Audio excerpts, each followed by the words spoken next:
Perfect. Perfect. Thank you for that. I appreciate it.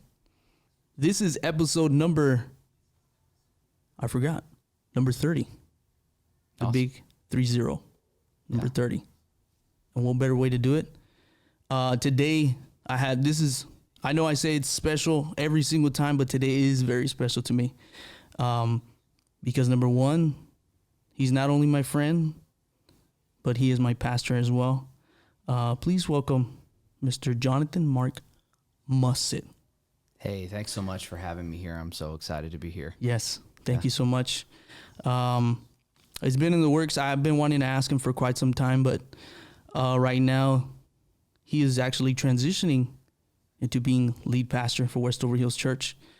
So, I had to kind of, give you your space a little bit, let you transition. And it still haven't fully transitioned yet. Not yet. They haven't, not yet. Not yet. I don't think Pastor Jim's he's just, hold on, wait a minute, Yeah, it's going to be fine. It'll be fine. But, guys, thank you again. You can listen to DeLoco podcast on Apple Podcasts, Spotify, iHeartRadio podcast as well. And if you didn't know, you can see a handsome devil, God's angel, Papi Chulo on YouTube as well. Just in case of, you want to find out. But thank you again so much. I know I mentioned it to you about the podcast. Been super blessed this past year and a half to be able to be here in the studio now. I started off at the house, just doing little things here and there. Took a break because I started to see people were listening in. But as I was sharing with some of my friends, which before we continue, I want to give a shout out to His Way Print Shop, Printer Press. But you got to do it His way. Yeah. I love it. Thank you guys so much for the merch. We're actually going to be collabing pretty soon. But I was talking to them and explaining to them that I had to kind of take a break and kind of seeing that people were listening in, but I didn't want to lose focus of who I represented either. Mm-hmm. So I kind of needed to separate myself, take it away from me. It's not going to do anything. I mean, yeah, you blessed me by being a funny, goofy, loud dude that, my parents unfortunately had to deal with for so many years. But to some people, it's like my abuelita says, you being the way you are, without you knowing, it's one of the fruits of bringing joy to people sometimes. And absolutely, they can be going through something, and just by you being you, it'll make their day. And I literally, at church, you were preaching on talking about how sometimes we have to remember that God loves us no matter what. I mean, we can just be going through what we're going through, and we can forget about it at times where we do something or we fall off, we backtrack, and we think like, okay, he doesn't love me because I did this or I'm doing that. And when you brought that message and when you talked about it, it reminded me, and that's what God wanted me to do. He goes, I need you to remind my people that I do love them. Yeah. So, it's simple, something simple, just like the shirt that you have. It says, God loves you. Yep. Dios te ama. And that has been my scripture, which is Philippians 4:13. I can do all things through Christ who strengthens me. It's been my scripture since I was a kid, that my abuelito got me a bookmark that I still have to this day. That's awesome. My dad's dad. Yeah. And I stuck with it. And it's true. You can do all things through Christ who gives you the strength. I mean, you can be going through whatever you're going through, but, with him, he'll get you through it. He's not going to let you just, all right, let's go. He's going to help you. Yeah, he's going to help you move through it. Move through it. So, for some of you guys that are listening, again, he is my pastor's, right? So, from time to time you hear me saying Pastor John. It's just he's my pastor to begin with, right? He is a friend of mine as well. And I don't know if you just want to tell the people, like, how did this whole thing start for you? I know you've mentioned it to the church. Yeah. How you met Pastor Denisse. Yeah. How you swept her off her feet. You did the whole eyebrow thing, and she fell in love with you at first sight. But I want the people to get to know more about you. Yeah. Thanks for asking. Of course. So ministry wasn't my original plan. Mm-hmm. I just thought I would be a doctor as well. I discovered a real love for helping people, right? And I wanted to give my life to help people. And I really thought that I was going to be a counselor for all my life. I thought that was what God had in store for me. But I did some work in sort of the nonprofit world. I was helping kids stay in school and not drop out. And then God tapped me on the shoulder and gave me an opportunity to come work at the church. And I had always told my coworkers at the job I was at that if there was ever an opportunity for me to work at the church, I would definitely go. Because for one, it's, you know, serving God has always been a part of what I wanted to do, but just the opportunity to do it at the church. And, oh, by the way, the bonus was that my wife was working at the church. There you go. That's the bonus right there. Listen, we could commute together. We could have lunch together. And we could do life in ministry together. And so I start off at the church as a professional counselor, working with people day in and day out, sitting down, having conversations, trying to figure out where they're at and where they want to go. And for those who had a faith, they believed in Jesus, talking about what was God's purpose for their life and how they could take steps to get there. But as I was going through it, I sensed God tap me on the shoulder and say, hey, I've got more for you. And so I just was wrestling in my own heart, God, what is this next thing you have for me? And I think all of us were always trying to understand what God is saying to us. Yeah. And so he really just tapped me on the shoulder and said, hey, I've got more for you. And so started this conversation about becoming a minister, becoming a pastor. And from there, the conversation just began to continue and continue. Worked with families for a couple of years.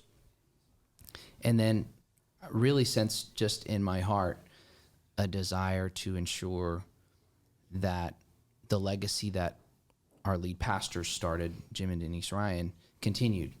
And the other part of it was that they're my in-laws, right? They've spent, you know, as of in a couple of weeks at the anniversary of the church, they would have been the lead pastors. They've been the lead pastors for 37 years. 37. And so my wife and I, we really just sensed a burden and a desire in our heart to ensure that what God had started through their lives continued. And we were open for whatever God had. And I think that's one of the key lessons is just have an open yes with Jesus. Just have an open yes. And so I didn't know that this is what God had in mind, but I've just said yes to every next opportunity he's provided. And now here we are. We're less than a month away from transitioning into the lead pastor role, and we're privileged and we're honored, and we honor my in-laws and my pastors because they're going to continue to be my pastors. But we're looking forward to the opportunity to continue to lead and to run the next leg of the race at Westover. That's awesome. Yeah. That's super cool. I know it's this July will actually be 7 years that we've been there already. And it's something I wouldn't change. I know we transitioned in our, if you want to say our walk with God, that we would never be at your church when y'all opened the sanctuary, main sanctuary. That's awesome. So I already had been there. I actually got to tour the back room and all those things. I was there. Yeah. I was young. Yeah. And with isn't that wild where God just kind of he creates these moments. You seem, oh, that's not a big deal, but then you later realize, oh,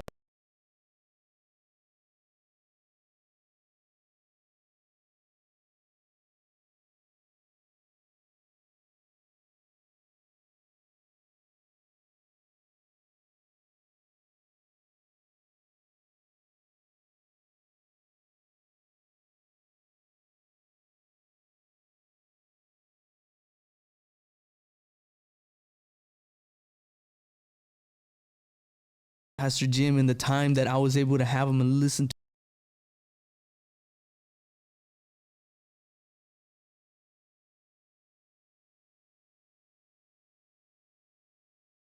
And his jokes and everything. Yeah. I mean, I'm so honored. I mean, even just being in the back green room, waiting to play drums and stuff, and he just walks by. He's like, he just walks by. Hey guys, you guys want to hear something funny? You know, I'm like, oh, no. About Pastor Denisse. Oh, here we go. Here we go. Oh, okay. You know, and for those asking, Pastor Denisse is Pastor Jim's wife, and they're a lovely couple, and he loves her so much. And it's like every time he preaches, he's got to say a joke about his wife, and you know, I know he gets you know, really, Jim, really, you have to say that today, but it is what it is. But 7 years, it'll be. I mean, incredible. We got a lifetime to go, and I'm gonna be. I'm super honored to be able to be underneath you. Well, and, we're thrilled to have you guys, you and your family and your parents. I mean, your parents, they really have a heart of gold, and they want to serve God and serve people and make a difference. And I see that reflected in you and in your siblings. And oh, by the way, you're one of our drummers. Yes. I'm one of the drummers. Yes. So you have a gift that I don't have, which I don't think you want. I don't think you want me trying to play drums. Everybody has their gifts, and that's not one. No, you one have of your mine. gift. I mean, I probably can talk in front of people, but to be able to have, I don't know how you. I mean, my out there, and I told people, you need to respect them, because to be able to have a message and be able to go off of that message, and then sometimes what happens is the whole thing that you wrote sometimes doesn't go the way that you want it to, and you can be up there and God says, nope, does not want you, what I want you to say. You're gonna say change this. It. Yeah. You know, you got to change it. So I understand that, you know, because growing up from pastoral background, my abuelita and my uncle, you know, my abuelita would always, and she used to always do it. No, pues Dios me dijo que esta palabra siempre no. That means it's going to go hour past what you wanted. But I tell you what, when it happened, it always hit. Ooh, it was always the right word and it was the right time. Yeah. You would always have the people, man, that's what I needed to hear today. Absolutely. That's exactly what I needed to hear today. And I thought it would be super cool to actually have my pastor on my podcast here. I know a lot of people at church know about me having a podcast. And it's like I tell people, you know, you can still be a Christ follower and you can have a podcast. You can do all these things. But it's like I tell people, my goal is to show people that just because you go to church, you can still have fun. There's a different format of having fun. But this world has it to where it's formatted and built in this square where, you know, in order to have fun, you have to be in this square. Outside of that square, I don't. And then, of course, I like people, especially Mexicanito, Latino. Seguro que sí. Más poder. Look, what's crazy is Pastor Jonathan, he can speak Spanish. Yes, I can. So what astonished me is I've heard you say one thing here, one thing there, you know. Yeah. But when you were actually preaching in Los Servicios Español, I was like, okay. Yeah. Yes. Pastor John, he's got it, baby. Yes. He's got it. Yes. And that's got to be hard. I mean, yes, it is. So it's a challenge. Yeah. How did you pick up Spanish? Okay. So what some people may not know about me is that I'm biracial. So my dad is a white guy and my mom is Latina. She's third generation Mexican American. Wow. And so I actually grew up in a little small town on the Mexico border, about 10,000 people.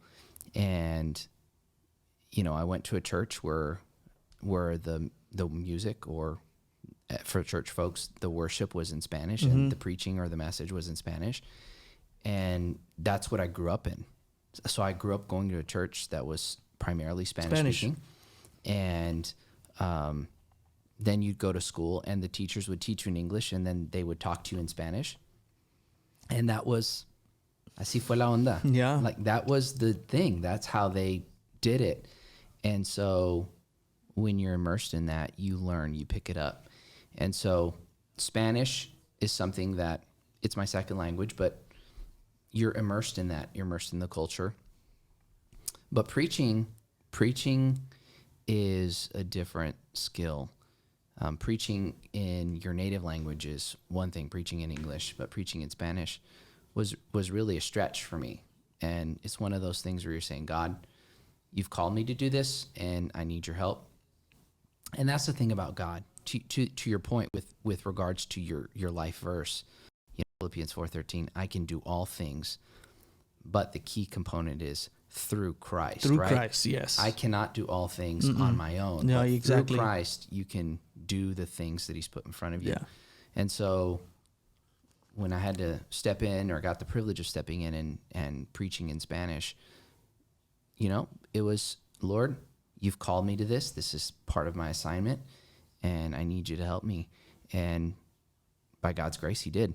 And so it's been a real privilege to be able to communicate both about God in English and in Spanish. And I'm looking forward to more opportunities to be able to communicate in Spanish. My prayer, honestly, is that God would afford some opportunities in the future to minister in Latin America, South America, that God would open those doors. But I leave that in God's hands, Yeah, right? in God's hands, yeah, of course. But that's a dream. Es un sueño. Yeah, un sueño. Un sueño que yo tengo. De ministrar a nuestros latinos en Sudamérica. So that's just a dream of mine to do that. Yeah. A ver si trabaja. Pastor John, no, hombre. That would be super dope if you did. That was super cool. I mean, it's super cool to see that you're stretching, and you're able to do that.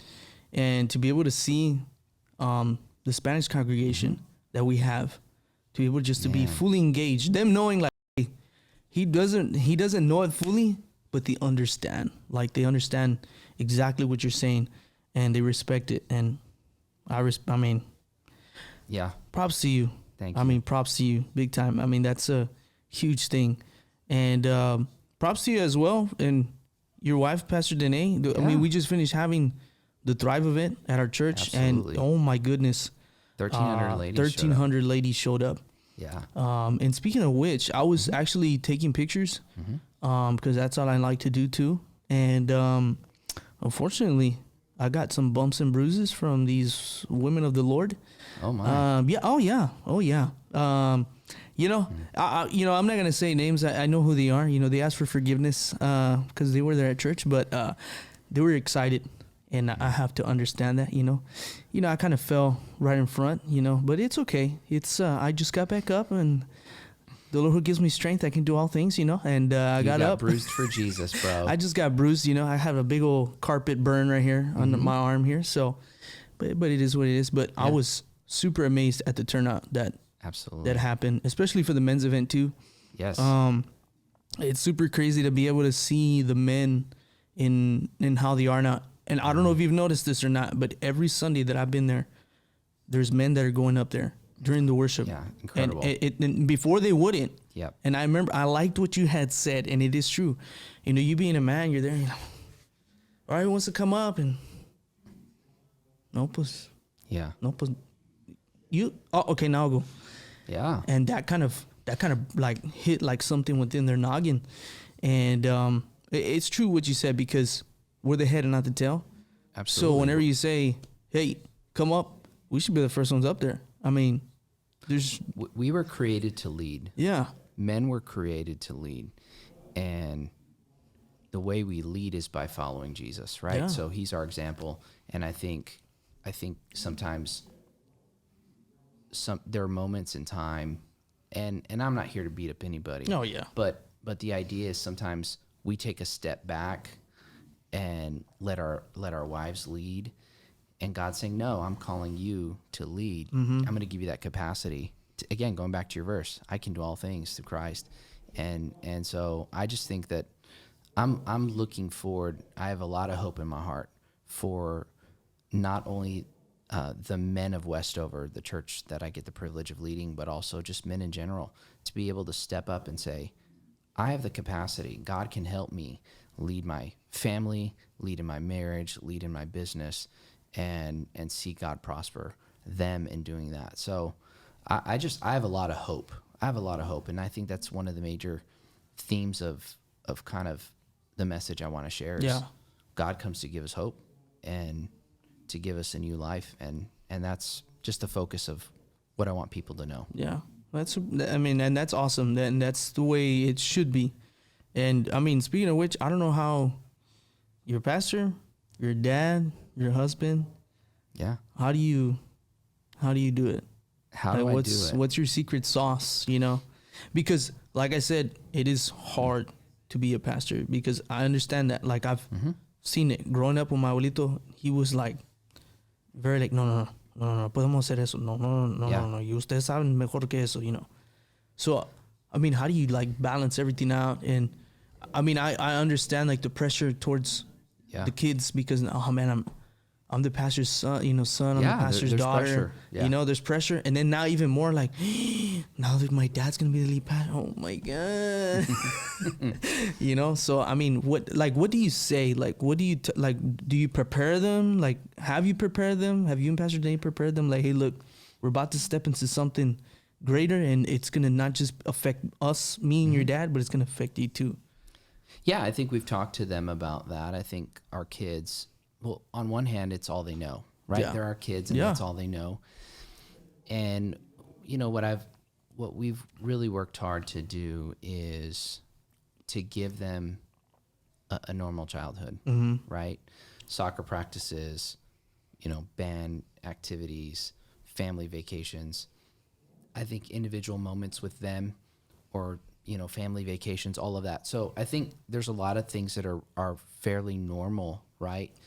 But I think there's also some other things that we talk to them about, hey, we're Mussets and we lead from the front, right? We do what's right even when it's hard. We set an example, not because we're trying to make them perfect, because nobody's perfect. Yeah. But really the focus is what your mom and dad do is a privilege, and you're a part of that. And there are some benefits to that. People are going to watch out for you. They're going to encourage you, all of that. But then there's also some expectations. And really what it is we're called to model Jesus to other people, right? To reflect that. But so there are some unique things to being a PK, a pastor's kid. And we try to talk about that. We talk about some of the responsibilities of that, but also some of the benefits. People are gonna let you have the extra soda. Oh, right? yeah. They're gonna let you have the extra cookie. Yeah. They're going to allow you to do different things. Yeah. But at the same time, it's you lead with humility, and you do all that. So that's really the conversation we have with our kids. Yeah. Thank God I'm not a pastor's kid, because I would take advantage of that. Sister, my dad said I can have 3 tacos today, not 1. Yeah. Oh, man. I mean, I know, sometimes like when we used to, so my abuelita and abuelito used to have a church in Pearsall, Texas. Okay. And we used to go and help them out. And when we would go, so shout out to Louis, shout out to Pastor David, shout out to Renee, because we grew up all the same, Pentecostal church. Yeah. And they already know, I play around in the drums, and I'm there on the MD mic, and I'm like, después de la iglesia va a tener actividad, hot dogs, chips, sodas, 5.50, But what's funny is, that's what we grew up. Me and my brothers, we grew up that way. Yeah. And we know firsthand, like exactly what you're saying. We weren't even Maulita's kids. We were just the nietos. Yeah. But we would go to the back and, mijo, ven, mira, mijo. This is especially for you. You're going to get the adult plate instead of the kids plate. And my abuelita used to always tell us too, if they offer you the adult plate, you say you want the kids plate. Absolutely. Yeah. But we're like, yeah, but I want tostadas. No, you're going to get that. But, it's understanding, like, we were kids, right? Who's going to know that? But until you start to grow up and understand, okay, I get it. I get it. It's not, they're doing their thing, but at the same time, I'm representing them in a way to show them that they've showed me humility. They've showed me. Absolutely. I have to have that grace. I have to be like, oh, no, it's okay. No, it's fine. Just because I'm the la pastora's nieto. Yeah. I don't get that. Give me what's supposed to be given to me. So what comes to mind is there's a verse that talks about how don't go sit up at the front of the table, right? Sit at the back of the table, and if they invite you forward, then come to the front. Yeah, they come to the front. And so the idea, I think, we try to tell our kids is, hey, be grateful for what's put in your hands. We want to live a life of humility. We want to live a life of service to other people. But if people want to bless you, then be willing to receive it. Yeah. But don't expect it. Don't demand it. But if people are generous, then be willing to allow them to bless you. Yeah. So I think it's kind of that push and pull of don't demand it, don't expect it, don't live entitled. But if someone wants to bless you, then receive that blessing and say thank you. And so I think that's one of the things that we've tried to teach our kids is, be grateful, right? It's a privilege and it's an honor, but that privilege and honor comes with the responsibility of serving God. Yeah. Yeah. Yeah, and I think that's the perfect way that you explained it. And, I think that's why I have a heart of a servant, because my dad used to always teach us, you go to the restroom and there's a piece of paper towel, pick it up. Yeah. Pick it up. My abuelito was notorious for that. He would be in the church, pastors picking up the trash, picking that up. No, pastor, no la agarra. Why? Yeah. If I'm going to pick it up, I'm going to pick it up. It's the simplest of things. And my abuelito used to always tell us, this is not my church. Mm-hmm. This is God's house. So if you love God the way that you say you do, you see a piece of trash, or you see an hermana who's got a water bottle and she wants to throw it, go get the water bottle and go throw it. Absolutely. It's as simple as, and he goes, without you knowing, you're serving. How are you serving? Let me throw that away for you. I'll get that for you. Yeah. It's having the heart of a servant, Yeah. I know it can be kind of hard as a husband to be a heart of a servant, but it's, you have to have a heart of a servant as a husband either way. And speaking of which, Pastor Dene, thank you for allowing Pastor Jonathan to be here, because on Thrive he was like, I don't know yet, because I'm like, well, tell her now, because she should be excited, because today's the conference, so just push it. Just tell her, yes, I want to go. So thank you. Yeah. Thank you again. Well, I have to serve my wife. Yes. I get the privilege of serving her. And yes. And I think that's a big thing. That's a big thing for me. And I think learning how to lean into your marriage and overserve your wife is a really great thing, I think, to encourage guys to do. Find ways to love her, and with her love language, however she receives love, be willing to show that to her. Yeah. Yeah. Oh yeah. Believe me, I do. Hot Cheetos, flowers, those are the way to her heart, and it works. Yeah. It works. It doesn't. So that's what your wife likes? Yeah. Hot Cheetos, the chamoy, the cucumber con tajin, all the stuff. All the stuff. All that good stuff. All the good stuff. Yeah. It is what it is. Yeah. But it's like I said, the heart of a servant, we should all have that. And even outside, my abuelito always used to show us too, like, even outside of church, when you go to work, have a heart of a servant too. Bring your best. Yeah. I remember my dad and my grandfather used to preach that all the time in us. Like, if you're cleaning a desk or you're doing something simple at work, make it like, hey man, that's the best cleaning of a toilet I've ever seen in my life. Absolutely. Why? Who did it? I did. Yeah. You did. You do the best that you can. And not only that, but my abuelito always used to say, you have a heart of a servant outside of these four walls. You come into the church, out of the side of these four walls, you have a heart of a servant. People are going to see fruits. You don't have to say anything. Yeah. Your actions speak. Your actions will speak it, because God's word says it. People should know you by your fruits. And if necessary, that's like if you need to mention it to them, he goes, I'll give you a perfect example. If they're being disrespectful or they're saying something that you don't like, that's when the if comes in. Hey man, I don't do that. I don't talk like that. That's the if. You're showing them you're not about that. Your walk should speak louder than your talk. And I have to give credit to Pastor Jim. I actually learned this from him. Time and time again, he and we've been walking in the parking lot, looking at this or looking at that, because he's constantly moving, as he is. But one thing I caught from him the fact that nothing's not your job, right? So routinely what I would see him do is he would walk through and just pick up an empty water bottle, or pick up a candy wrapper, or pick up like a chip bag or whatever, and he would just go throw it in the trash. And so part of me watching his life, just, those are the things that are caught, right? Yeah. Some things are taught, some things are caught. And one of the things that I caught from him was, nothing's not your job. You may be the top leader, but if something needs to be done, and you're just going to step in and do it. And I think that's one of the biggest, hat tips I would give to my father-in-law, my lead pastor, is that you just step in and you serve, just like your abuelito taught you that.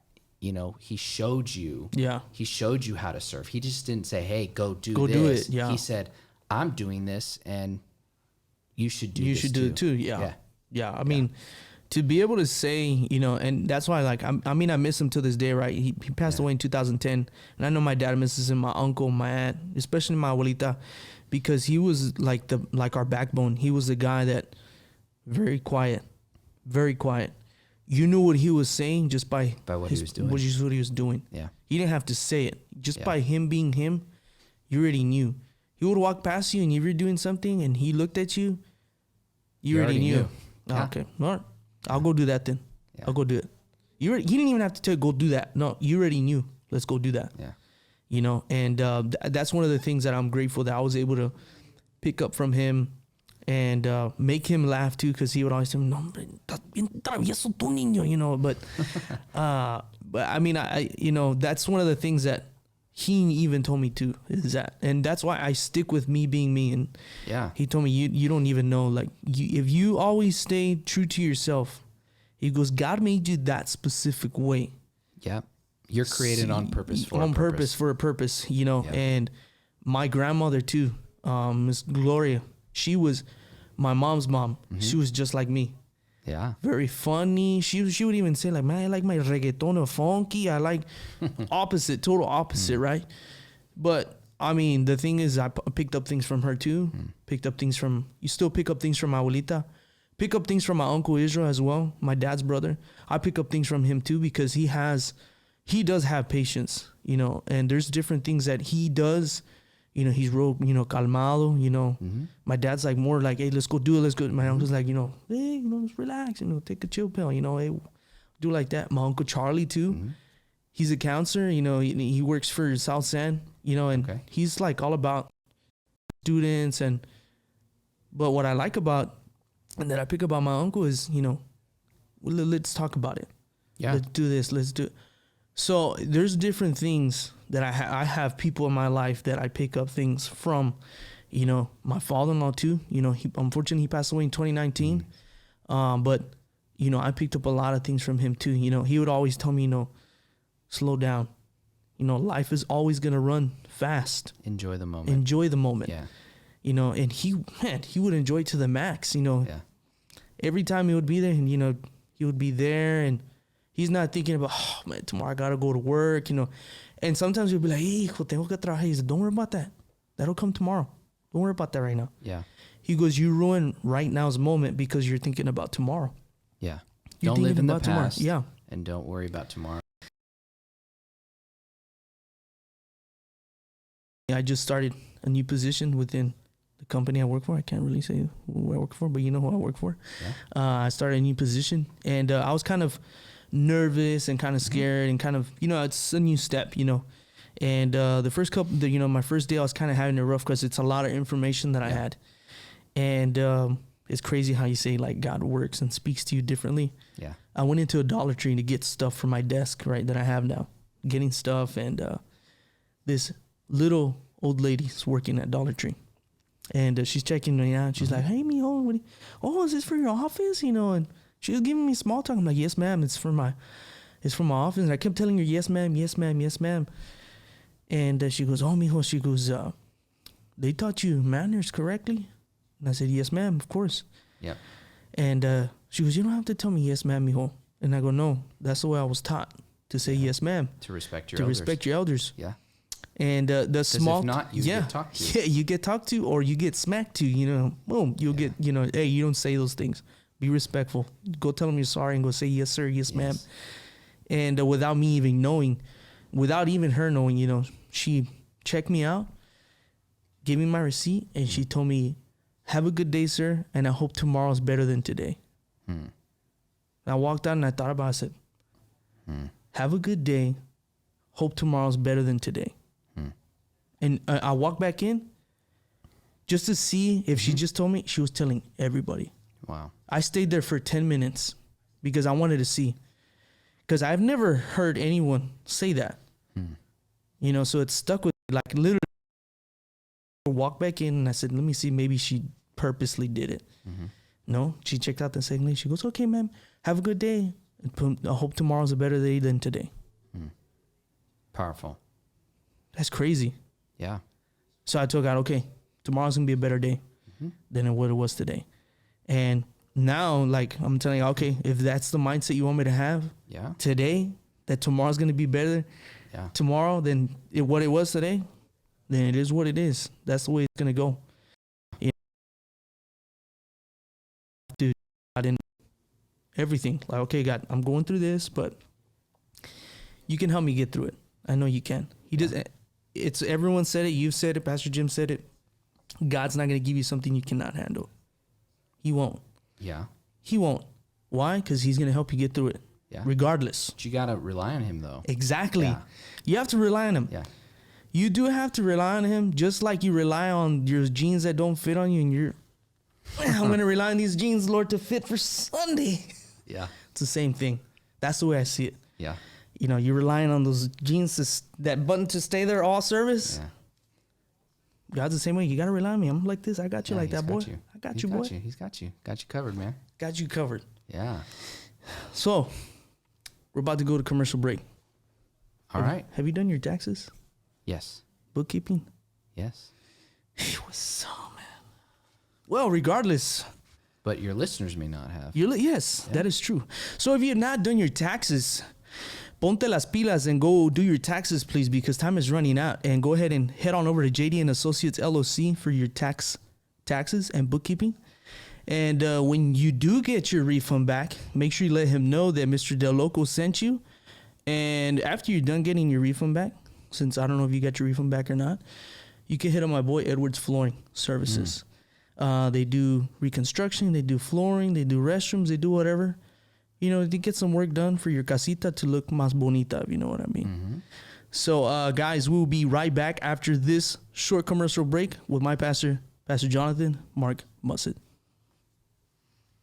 What's up, San Antonio? Are you needing to get your taxes or your bookkeeping services done? Then head on over to JD Associates LLC, bookkeeping and tax services.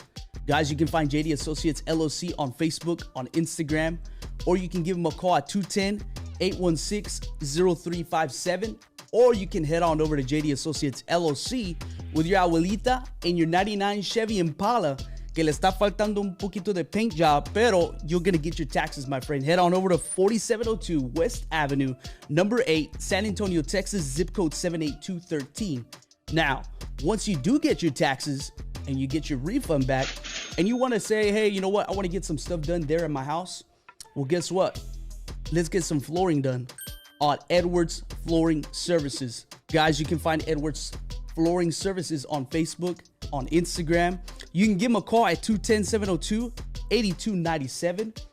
Or you can head on over there again with your abuelita to 1246 South Hackberry Street, San Antonio, Texas, zip code 78210. Guys, please do not do your flooring with the guy who has got just one eye, or please, El Tío Panchito, no more. Go ahead and call Edwards Flooring Services and get your flooring done for your casita. Guys, Edwards Flooring Services, JD Associates LLC, official sponsors for DeLoco Podcast. So, guys, I appreciate you guys. And it's been about a week and a half. I had posted about you guys wanted to share with me about maybe something that you wanted a topic about or whatever the case is. And I wanted to save this one topic especially for you, so you can speak to them. And one of those things was that I had many messages about was mental health. And can you just let the people know, the importance mental health and how can they include God into the mix, whether they know him, whether they don't. But if you can just elaborate on that.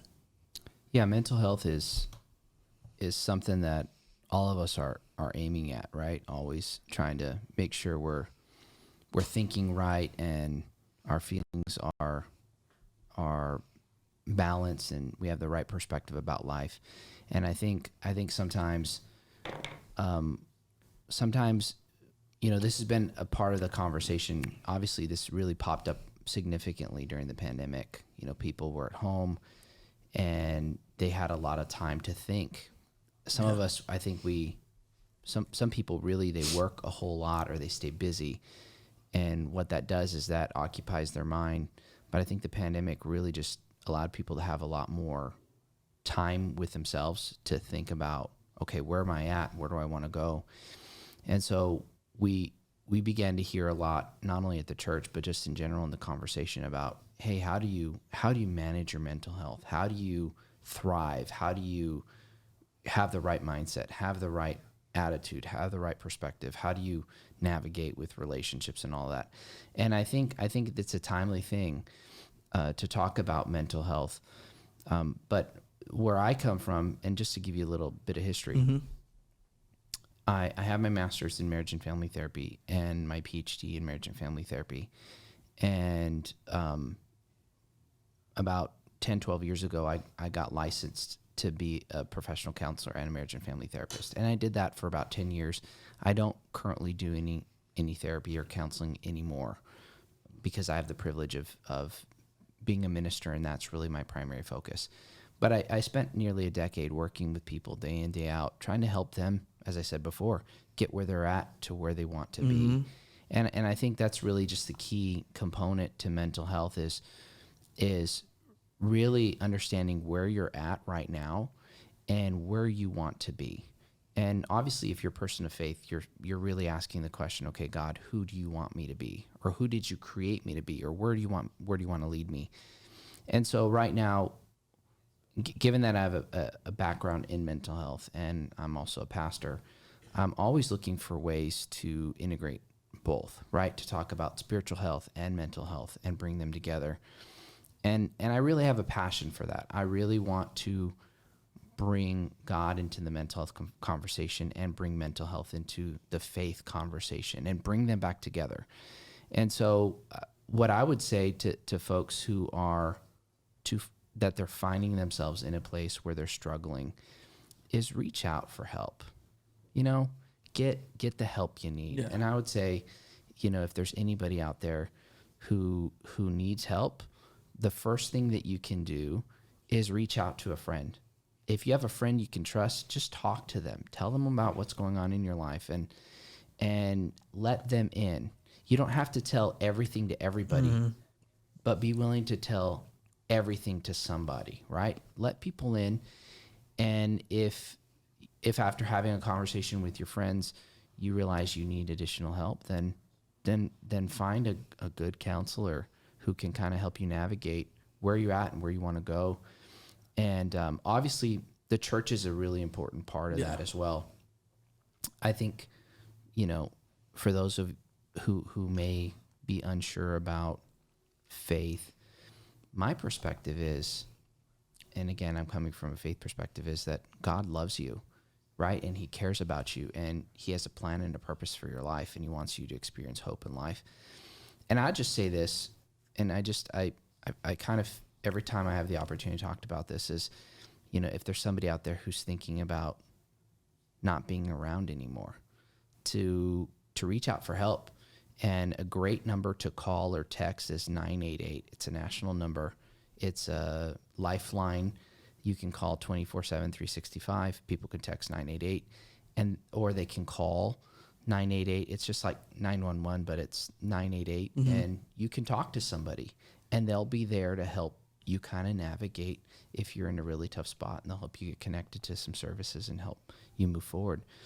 But I really have a passion about helping people become all that God created them to be. Go from where they're at to where they want to be, and then helping them discover a path to getting there. And really, that's what mental health is. Yeah. You know, for folks who may be on the fence about going to a counselor, really, it's just somebody who's there, who's committed to your success. A great counselor, that's what they're there to do. They're there to listen. They're there to encourage. They're there to help you figure out where you may be stuck and to help you get unstuck. And so that's really what a good counselor is, and that's what you can expect when you go. They're gonna encourage you. They're gonna motivate you. They may challenge you on a couple things, but it's really coming from a place of caring. So that's from my perspective, in a nutshell, my perspective about mental health and how you can integrate that. How you can integrate faith into mental health. Yeah, and I think right now more than ever before. I mean, it's crazy how they have campaigns for mental health. Different things that, because people face it, and it's true what you're saying. If you can't confide in somebody, then you need to go get help. And it shouldn't hurt that person if that person they confide in seeks out help for them. Yeah. Because that just shows you that person cares for you and loves you enough to try to get you the help that you need. Because your life matters. Yeah, everybody's life matters. And it's very unfortunate what just happened with this young lady and the school and the children. We don't even know what this young lady was facing, mentally speaking. And from what the reports are saying is that she wanted to do something towards herself, and she didn't know how. It's unfortunate, right? The kind of effects that actions that people take when they're struggling mentally. Yeah. But shout out to those families. We're praying for you. Our condolences to you. I don't think anybody would want to, go through that. No. We just went through that with Uvalde as well. But this mental health is so serious, but not so serious. It's serious it is to find out who God is too. Because, I think what ends up happening is we go through a spiral of thoughts, and everything starts in your brain. Before you do it, you're thinking about it. And, I like what you just said right now. It's find the help that you need. Find somebody that you can confide in. And it's the same thing at church. Yep. It's the same thing. You're going through something, you can confide in a brother, sister, whatever, hey, this is what I'm going through. Somebody can pray for you. Encourage you, and it's the same thing. And when you do find the help, find a local church. Find a local church. Talk to somebody there at church. Yeah. Everyone is willing and able. But of course, I know it's like, yeah, but who am I going to know? Go to church first. Find God. Ask God, lead me to that person that you want me to confide in. And he'll lead you to that right person at the right time that you need. But yeah, right now more than ever before, there's so many campaigns for mental health. Yeah. So many campaigns for mental health, and people that are facing, those. If you want to, they call them disabilities, but I don't think they're disabilities. I honestly, the way my abuelita used to always talk about it is, it's just another way it's another Satan game that likes to play with you. That likes to just poke at you and just tell you, nah, I don't think so. I don't think you're, are you capable? I don't think.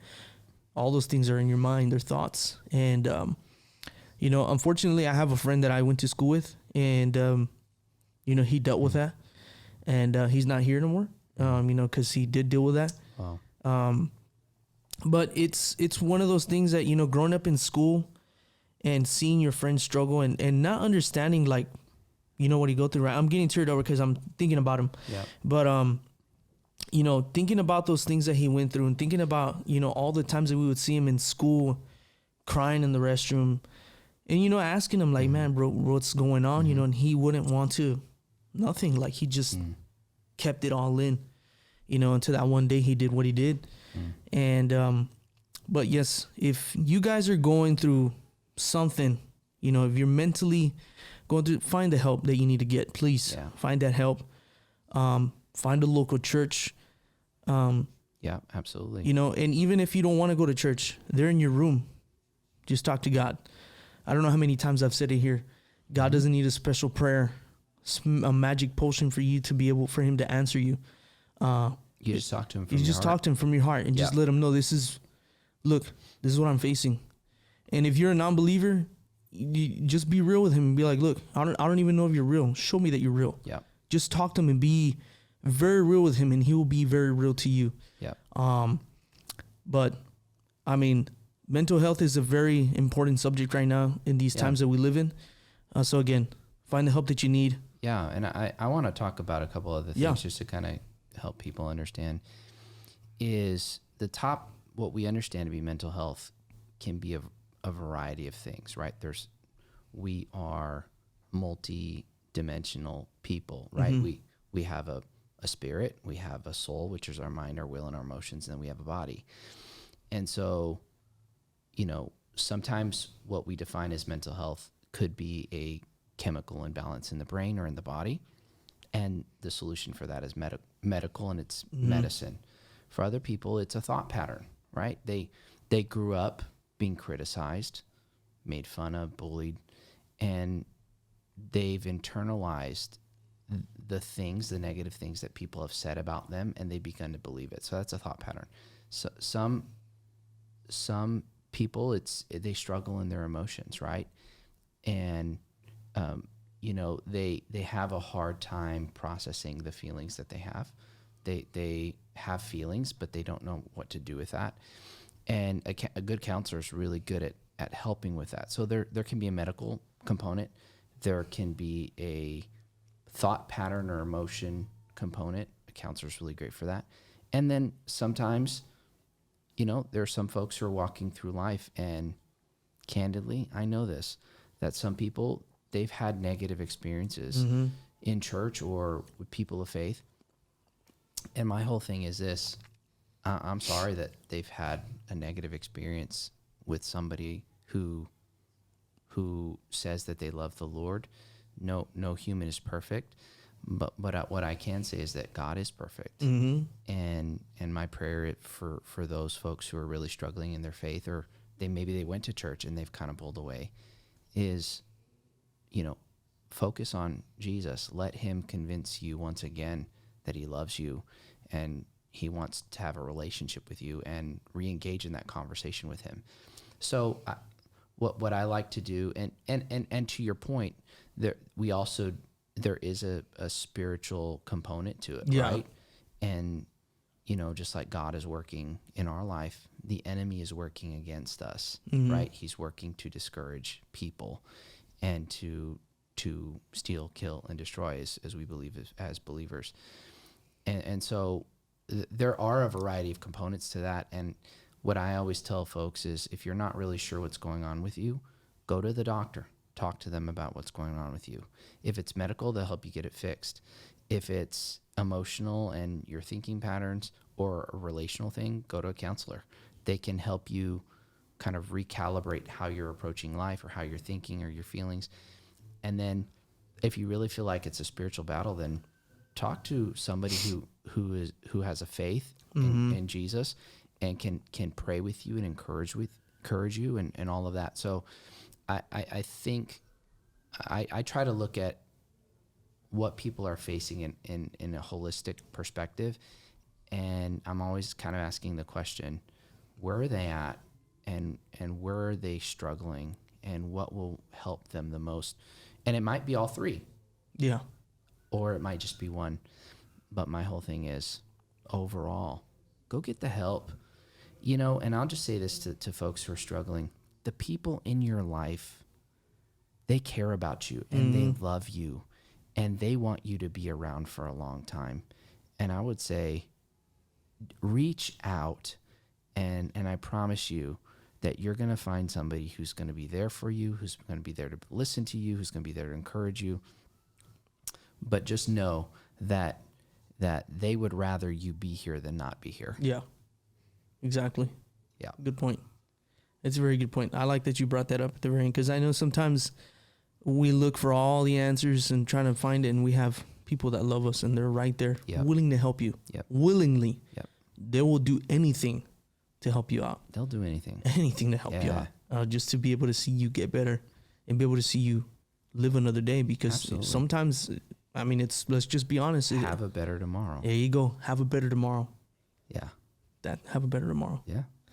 That lady really, that's a true OG right there. You could tell she went through some things. Yeah, she did. Yeah. Yeah, she did. And that's why she's where she's at. Yeah, exactly. She's always thinking, have a better tomorrow. Always thinking. A great thought I've been thinking about, and I say this with very often when I wake up in the morning. I heard this from somebody I can't take credit for, but today's going to be a good day. Decide at the beginning of the day when you wake up, right? right when you wake up, just say, today's going to be a good day. Today's going to be a good day. And make the decision that whatever's in your hands, whatever you're able to control, that you're going to make it a good day. You can't control what other people do or how they react, like especially when you're driving on the road. You can't control people. Yeah, you can't control them. I wish you could, you know? Yeah, you can't. You can't. But the idea is whatever's under your control, whatever you are responsible for, whether it's in your job or the relationship, showing up in the relationship. I heard someone also say this, that everything within your skin is your responsibility, your thoughts, your feelings, your perspectives, your beliefs, all of that. And what I think happens is that we try to control things that we can't control, and we fail to control the things that we can't control. Yeah, absolutely. Yeah. And so one of the things that I try to wake up thinking about is today's going to be a good day, and how can I make it a good day? And that one thing is something that shifts my perspective. And ever since I've been doing that, it's been shifting my perspective to say, no, I'm going to set the tone for the kind of day I want to have. And that helps us, I think, get through the tough days. Yeah. To say, hey, any day that you're alive, any day that you've got your family, any day that you've got a job is a good day. It's a good day. Yeah. Yeah, it's a good day. Yeah. Even though sometimes you order that one taco and they forget to put the salsa in there, it's still going to be a good day because the taco's still good. I love tacos, bro. Tacos are my life. Tacos are your life. I think tacos are everyone's life here in San Antonio. Yeah. Right. Especially if you start off the way you said, today's going to be a good day.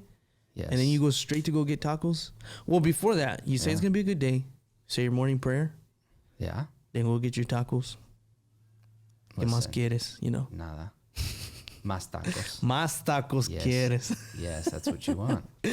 So thank you for speaking on that. Sure. I appreciate it. And thank you guys for, actually participating and letting me know what you guys wanted to hear. Mm-hmm. And I've saved it. It was fit perfectly. Yeah. Knowing your background and then knowing what you're doing now. And speaking of which, it's, guys, it's the month of Easter. Mm-hmm. El Easters, como dice Nacho, Easters. But, we got some very special things coming up. And, I don't want to invite you. My pastor wants to invite you. So if you can tell the people here that are listening in. Absolutely. Well, first of all, on April the 1st, we're having an Easter egg hunt. If you just go to westoveregghunt.com, we have 3 times. It's a free community event. So you can bring your kids. We just ask that you register for a time, 9, 10, or 11. We're going to have a community Easter egg hunt. We'd love for you to be a part of it.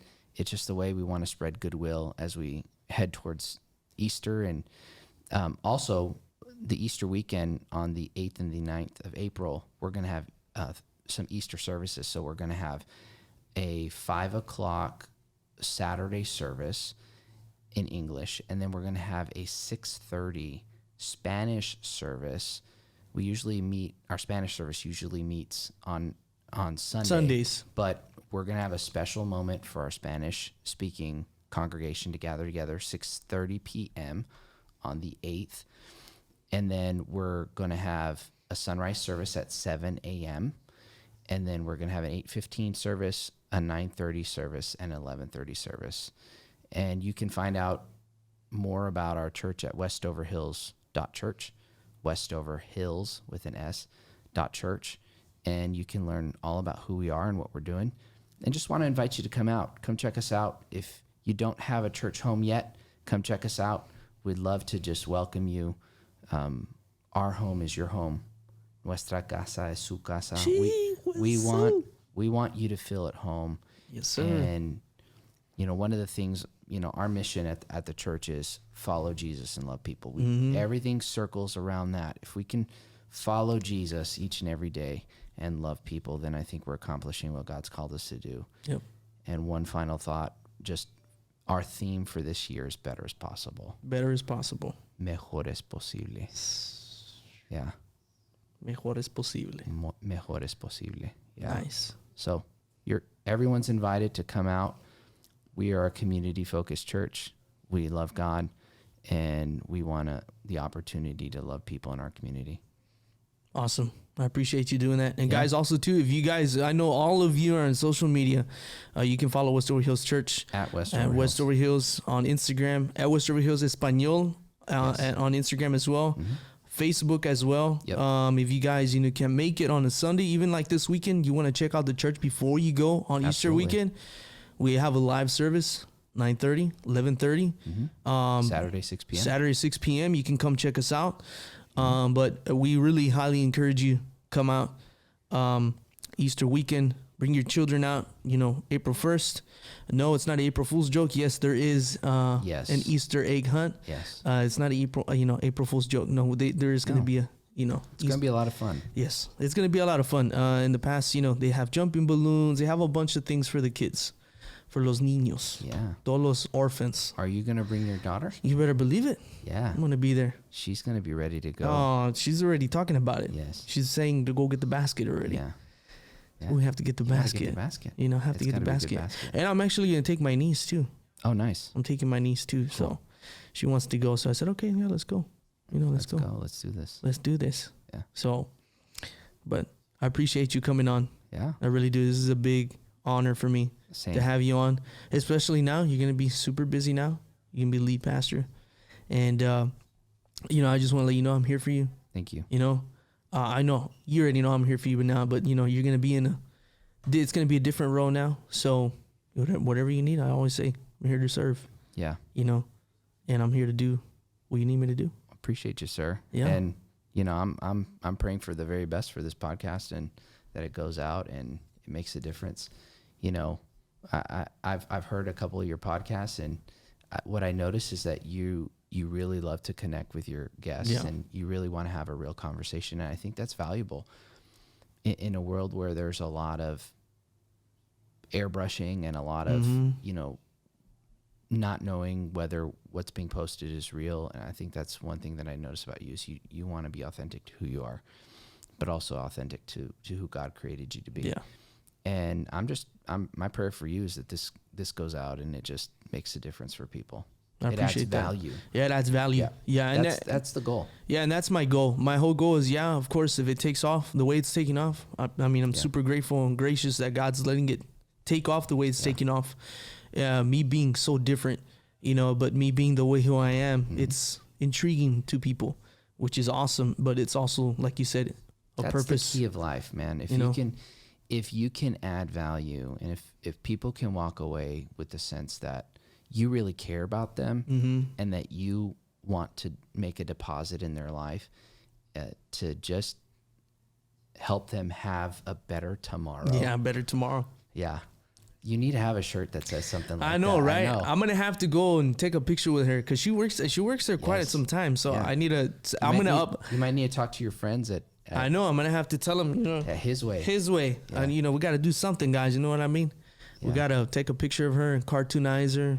Put the little quote on top. Something cool. Have a better tomorrow. Have a better tomorrow. Man, when she told me, I was like... Yeah, that hits. That hits. It does. And that was the first time like that's ever happened to me. Well, have a good day. Hope tomorrow's better than today. But it's true. When something like that comes your way, that was a gift. Not only to you, but also to the people who are listening. Right? Exactly. You can have a better tomorrow. Yeah, you can. Yeah. You can. Just like you said, tomorrow when you wake up. Better is possible. Better is possible, yes. Yes. So by the time you're listening to this, it's already going to start off good. Because you're listening to DeLoco. Better is possible. Better is possible. You already started off the day beautifully. And then, you got to reassure yourself and say, no, it is going to be a good day. Today's going to be a good day. Say say it's going to be a good day. Say your prayer. Listen to the DeLoco podcast on the way to go get your tacos. Yes. On the way to work. Yep. And believe me, it's going to be a good day. Yeah. It's going to be a good day. Thank you so much. It's my pleasure. For being here so very much. Guys, like I always say, guys, I just want to remind you is that God loves you. Dios te ama. Dios ama a todos ustedes. No matter what you guys are facing, what you're going through, remember that God loves you. Absolutely. Dios te ama. And guys, I will see you on the very next episode.